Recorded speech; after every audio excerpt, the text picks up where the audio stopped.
తోటి మాహిష్మతి ప్రజలందరికీ శుభాభినందనలు.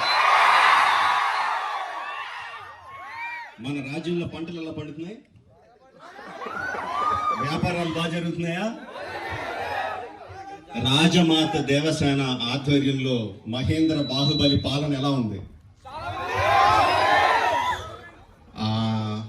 ఆ ముసలుడు బతకాలో చావాలో తెలియక బిజ్జల దేవుడు ఏడుస్తా చస్తా అటు ఇటు తిరుగుతున్నాడు. బానే ఉన్నాడా?